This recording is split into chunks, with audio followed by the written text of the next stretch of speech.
You're listening to Raising Anchor, a Rhode Island FC podcast. We're glad you're here.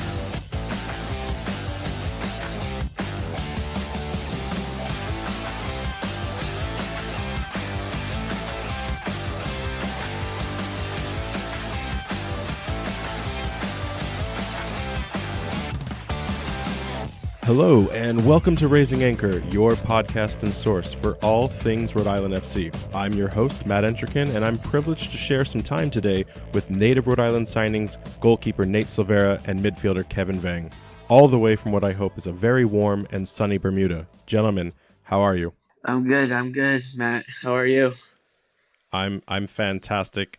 Is Bermuda everything that it shakes out to be? Anything surprising you as you've just touched down in the last 24 hours? Yeah, I mean, I like the ocean, the water is very blue, so I haven't seen the water like that in a long time. So it was nice. It was nice to see it. And Nate, how's the weather? How's everything treating you as a move from the cold New England time to the warmer and sunnier weather? I mean, definitely, even though growing up in New England, I don't think you ever really fully enjoy the cold. So it's a nice little break in between the coldness here. I mean, it's a nice like 65, 70 degrees here. So it's definitely much more fun and can relax a little bit more. So it's been nice so far. So what I'm hearing is you guys can't wait to come back as soon as possible. Well, this one will be a short trip, so even if we don't want to go back, we're going to have to. Gentlemen, maybe if we can start with you, Kevin, can you describe your soccer journey so far and how exactly you landed in the amber and blue? What significance did the local Rhode Island soccer community play in that development? I started playing with when I was younger. I just my dad would just take me to a park and like watch my older cousin, which we are like 10 years apart. I would just go and watch them play soccer and train. And then I got put into CLCF rec league when I was 6, and I started from that. I noticed I was a little bit faster and more developed than the other kids, and then my dad wanted to make me play another higher up club. At that time, it was Capital, but now I don't know if they're a team anymore, but it was a club, a town team in Providence. And from there, my coach, shout out to Simon Cool, he helped me get into Bayside because his son played there too. So from there, I got a lot of coaches that was looking at me, and I kept developing.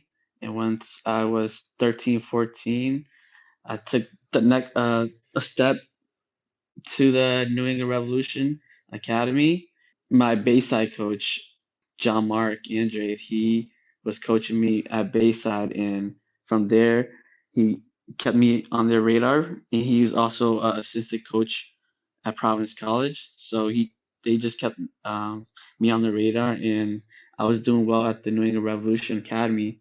Yeah, I mean Providence College, it was a great college. I mean, close to home, and wanted to play in front of family and friends. And then that led me to a couple trials.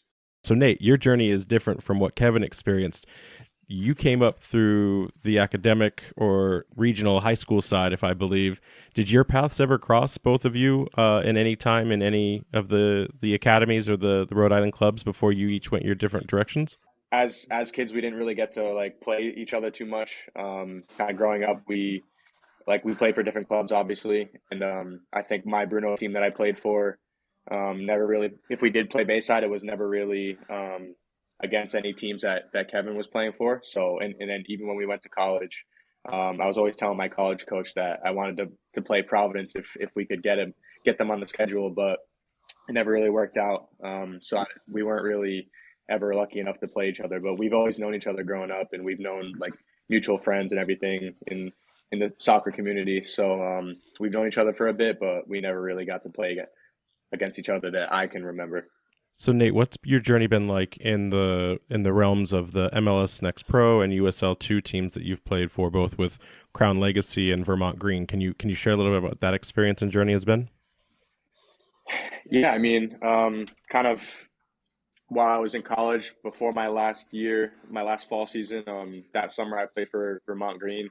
USL2 was the first year that they had become a team, and just me being like going to school there and kind of having an apartment up there and everything, it just seemed like a really good opportunity. We played at our home field for UVM, and I knew the situation was going to be great. Like the coach was going to bring in a ton of talent, and the vision that the guys had, like the guys that were running the club, I really enjoyed and I aligned with. So I thought it was a really good opportunity. And then it was really one of the best experiences of my life too. Just kind of being up there, living there, spending some time there in the summer, and playing some quality soccer. It was great. And then it helped lead me into starting my first professional career opportunity in with Crown Legacy FC. Unfortunately, it didn't go the way that I wanted it to. I was injured pretty early on in preseason and didn't really get too much of a great start with that. But I think it offered me a lot of lessons and gave me the opportunity to grow in other ways to help me push myself onto my next opportunity, which happens to be with my hometown team in Rhode Island FC. So I'm just looking to continue my journey and keep growing and see where it takes me. So Kevin, there was a great video. Actually, there was a great video for both of you. But Kevin, we have to know, how shocked were you when the club offered that contract? Was that a genuine surprised moment for you? And when did the signing truly feel real to you? It was kind of a little sus. I mean, like, I honestly, at first, I wasn't gonna go on the trip to Florida. So I was like, oh, this is like kind of over, stuff like that. And then the day after the Hartford scrimmage, I got a call from coach and was like, Alleged, Kevin. We have to say alleged scrimmage. We oh, sorry, alleged scrimmage. the alleged scrimmage. Yes, alleged scrimmage. And after that, I got a call and he wanted me to go to Florida. It was a quick turnaround, obviously, because they were gonna leave that Friday afternoon, and n- wasn't suspected to go, but he called me, and I was like, yeah, I would love to go with you guys to Florida. Beautiful weather. It was a quick turnaround. I needed a haircut. I was rushing everything. Um, but yeah, it was definitely a surprise for sure. Nate, as you mentioned, this isn't your first professional contract, but what makes Rhode Island FC special for you? You've already played on these fantastic teams. What makes this different?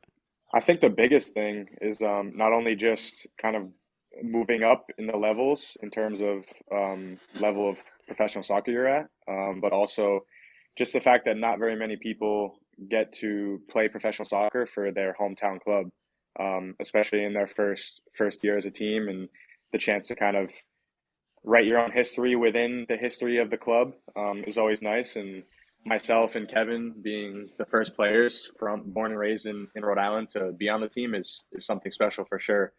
And I think that just that alone, like the fact that not very many players get to experience that, makes it that much more special and makes me even more grateful that I was one of the first few to be able to take that step. So I think anytime you can play professionally in any level with any sport is definitely a really big achievement. But I think anytime you have the chance to kind of play and support your local team and your local community, I think that's really second to none. So I think that's the biggest thing that separates it from my past experiences to now. That's what I would say. Being our first local signings, does this add any additional pressure to the both of you when it comes to representing now both the club and the state? Yeah, I mean, I wouldn't say. I think the pressure just comes within ourselves. Like myself and Kevin are very ultra competitors, and we want to put our best product out on the field. So I wouldn't say like necessarily it's pressure from the outside. outside community. I think they would like to see us play as much as we can. But at the end of the day, I think we're both in touch with the fact that we just need to show up to training every day and put our best foot forward, and then hopefully getting minutes on the field translates from that. And I think in this game, like nothing's guaranteed. It's based on like constant, really good performances and training, and anytime you get the chances to play, you have to make the most of it. So I think that's kind of what we're focused on now. Is like we know here we have a really good squad. We have a lot of top quality players. So kind of vying for playing time is going to be tough, but that's something that you want in a really competitive and performing team, So I think we're ready to kind of hopefully make our mark in the team, but in whatever way that is possible, we'll have to wait and see. But I think the biggest thing for us is just trying to train well every day and make a good mark on the team and just make a positive impact in any way we can. Kevin, does that resonate for you, or would you describe it as something a little different for yourself? No, I think Nick was spot on. Obviously, we put pressure on ourselves just to go into training and give us our best effort and being the best teammates we can be. And obviously, whatever happens, we're just trying to do it for obviously the fans and for our teammates and potentially win a championship. So, Kevin, keeping with you, can you share with listeners exactly what kind of midfielder you would describe yourself as? What's the kind of play style that you're bringing to the club? For me, I always grew up watching Iniesta and Xavi in teams like Barca and Real Madrid, so I would consider myself more of a ball handler where I just try to keep the ball, control the game. The play style I like is called tiki taka. Like I like keeping the ball, make everyone feel comfortable in the game where they could be the best player they can be and help the team win. And are you more of a central player, or I watched some of your highlight reel. Do you like to stay more compact to the center of the field, or do you like to stretch out wide on either of the flanks? For the most part, I play midfield, center mid all my life, but yeah, mostly center mid. I don't mind playing anywhere else. Every opportunity I could be on the field, I would take it. And Nate, for yourself, Kano hasn't been clear on a lot of his formations or tactics just yet, which we intend to see as the season takes flight. But he has always, since day one, described the intent of playing a possession-based style of soccer with a comfortability of playing out of the back. It's one of the reasons I think that one of your comrades in Koke Vegas on the goalkeeping team was signed. Is that something that you demonstrate in your goalkeeping style, or is that something that you've had to learn and showcase to coach as you've joined the team? Yeah, I mean, I would say even kind of going back to as I was a kid, kind of growing up in the game kind of shifted to where the role of a goalkeeper kind of moved towards being able to play with your feet. It was more of like a standard thing. So even me kind of growing up through high school, my high school coach really made a point for me to be able to play with my feet. And then kind of leading me into college, we played a similar system where we didn't necessarily like use me all the time, but like I was very comfortable playing with my feet. The guys played back to me; they were confident in my skills, and it just kind of we played like a very possession based kind of style, and I think that also translates to us here at Rhode Island FC, because like you said, our formations and everything aren't necessarily fully solidified yet, but we're trying things out. But the main thing is that regardless, like whoever's in the goal, like our team needs to be confident and know that like our keeper can play with their feet in pretty much any area in our own half. We tend to kind of try to play with our keepers a little bit higher as maybe like a sweeper keeper type role to where you can defend the box but also defend the space. But I think our guys are very confident in our keeper group that we're all able to play with our feet pretty well. And I think for me, especially, I've been used to that style, but coming off of injury and everything last year, I still feel like I'm kind of trying to get my form back and get up to top top quality here. So that's a big thing that I'm trying to focus on in training as well. Is just kind of trying to get my feet back and um, like make sure I'm consistent with that. Because in order for me to get on the field, that's going to be a big thing for me to be really solid with. So I think it's not really a surprise or anything like that. It's not something that I'm not used to, but it's just kind of sharpening those skills every day will lead to hopefully more success on the field and getting more minutes and just the success of the team because that's basically the style that we're looking to play is basically like possession based and the keeper being able to use his feet and act as an extra player. So I think it'll really work in our favor as well. Who have been some of the veterans on the squad that have taken you guys on as mentors and really inspired and taken you under their wing, so to speak? Kevin, we'll start with you. I'll say JJ Williams. He's one of the guys that always wanted to teach me and like being a rookie and signing my first contract. He always guided me to, do the right things and what the game is all about. He's been a guy that I look up to during last practice on Thursday.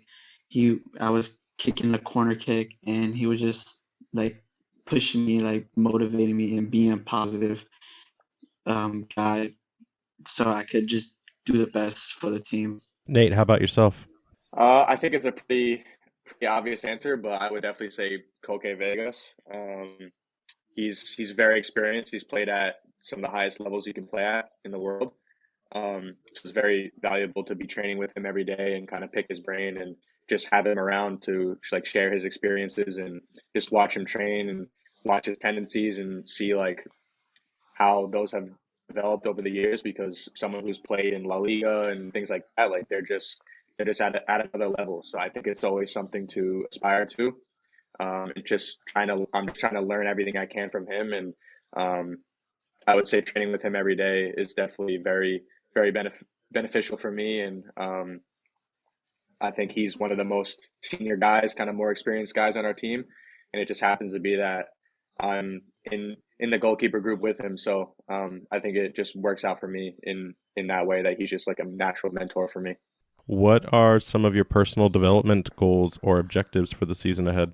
I would say the biggest thing for me is definitely coming off of surgery last year, kind of not being able to like get some ball work in a lot of the time and just kind of doing that. I'd like to focus on being able to play with both feet equally or almost as equally as I can, and then also working on communication in the right time and saying the right things, making sure the guys are organized, and then also just being confident in whatever I'm doing. The biggest thing for goalkeeping is like a lot of confidence, a lot of believing in yourself and trusting your abilities. So I think kind of the culmination of all those things will help me make me the best player I can be. And just trying to sharpen up those things will take me a long way in my journey. So that's what I'd focus on. Kevin, same question. For me, obviously growing as a player each day, going to training, learning from the guys that has more experience than I am. Just learning every day, basically trying to pick out things that I don't know from my soccer knowledge and keep improving every day. Kind of moving things out of your current playing time. What's some advice? I mean, both of you are now going to be heralded as hometown heroes, right? Whether you like it or not. There's going to be a lot of young athlete eyes on you and watching your careers grow at a professional level. What is some advice you would want to share with other aspiring athletes trying to earn a professional contract in soccer? I'd say the biggest thing is as you're young, you either have to decide professional soccer is my ultimate goal or it's not. Because I think what it really comes down to is just putting in the work, you know, like if you dedicate yourself and you want to really achieve that goal, it doesn't necessarily matter where you come from or what kind of situation you're in. I think myself and Kevin are a prime example of kind of different pathways that you can take to the professional game. Not everybody's journey is the same. So what I would say is really just like focus on putting in as much work as possible. You're going to have to make some sacrifices in terms of social life and things like that. Not necessarily all the time, but there's definitely going to be some times where you can't do some things that you're going to want to do because you have to train or you have to put in an extra gym session or kind of late night runs or things like that. And then also just like the biggest thing is as you grow and you get older in the game and you expand your knowledge and everything like that. I would say a big thing too is expanding your network as much as you can. You know, sometimes in this game, a lot of it comes down to who you know, which is a big thing for me. Kind of what helped me get to this point with Rhode Island FC. Just kind of past coaches that I've played for, who know people and know coaches who are friends with other coaches, as well as former players that I played with who help you out in certain situations. So I'd say the biggest thing is just those two things, really, just kind of putting in extra work and growing your game as much as you can, and also growing your network and kind of putting yourself out there and to try to develop as much as you can. Kevin, how about yourself?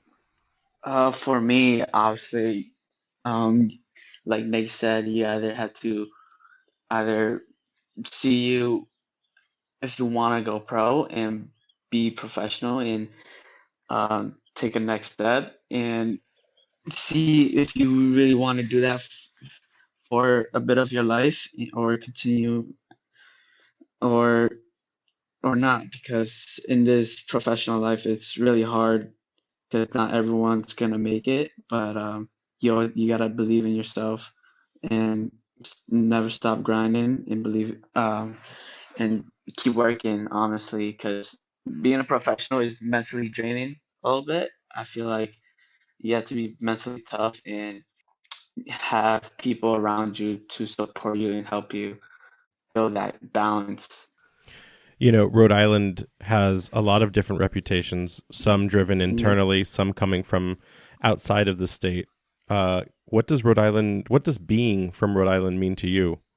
From being Rhode Island is a small state, so like not everyone know about Rhode Island. It's just a little the small state. So that for having a professional team in Rhode Island, it's just a blessing where our people in Rhode Island could support their own team, and from that, it's just important, honestly. Um, yeah. Nate, how about yourself? And by the way, we're both East Providence locals, so I expect this one to really ring true for myself personally. Well, that's great to hear. Us East Providence people have to stick together, so that's always great. But I think for myself, Kevin, and as well as you, and I think anybody from the state of Rhode Island in general, feel like we sort of have a little chip on our shoulder in the sense that, like Kevin said, like a lot of people kind of disregard us and see us as like they don't even know where we are or kind of don't even know we exist, or even though it's kind of like it could be a running joke, but I've heard plenty of people say that. Um, but in a way that kind of reflects like the mentality that we have. You know, I feel like as the smallest state, people don't think we have much to offer. And I think the fact that we're now bringing a team here to Rhode Island is very special, and it shows us and gives us an opportunity to kind of show people that we're hard workers and kind of like blue collar, and we get things done when we want to get things done. And we also have a very great community. I think the fan base is eager to kind of come out and show how much support we really have. And I know myself and Kevin and the other guys on the squad are all very excited for that. We're anticipating the state to come out and really support us, and we're just looking to kind of echo that and reciprocate that in a way of just showing really good performances and giving them a good a good entertainment and just kind of view of soccer in general in the state, because I think people don't think we have too much to offer, and I think we have a really good opportunity to show them otherwise. So I don't know if you would agree or kind of resonate with that, but I think in short, that's kind of the mentality that we have here. No, I agree. We take care of our own first. We have pride in each other first, and then we look out to our neighbors, whether that's the states over, with maybe the exception of Connecticut. I don't know how you guys feel about that particular state, but I'm hearing the chuckles, so I think there may be some accuracy to that. In speaking to accuracy, kind of just to wrap things up here, what's the truest Rhode Island stereotype in your minds that exists today, and what's maybe one that doesn't get a fair rap and isn't as accurate? I don't know. Yeah, I mean, I think the first thing that comes to mind for sure is just like the way we talk. I feel like not everywhere, but some places I go or things like that, people just kind of lump us together with like a Boston accent or something like that. And I try to tell them, like, I don't really have an accent. Like I feel like we don't have. I mean, definitely some people from Rhode Island for sure. My parents included. They don't add to that stereotype very well, but I think overall, like, just it goes back to kind of people just lumping us together with other places. I feel like it's something that kind of doesn't do us a favor in separating us from other states and kind of making us our own entity. But that would be the first thing that comes to mind, in the sense that just a stereotype of us, the way we talk and the way we act and things like that, for sure.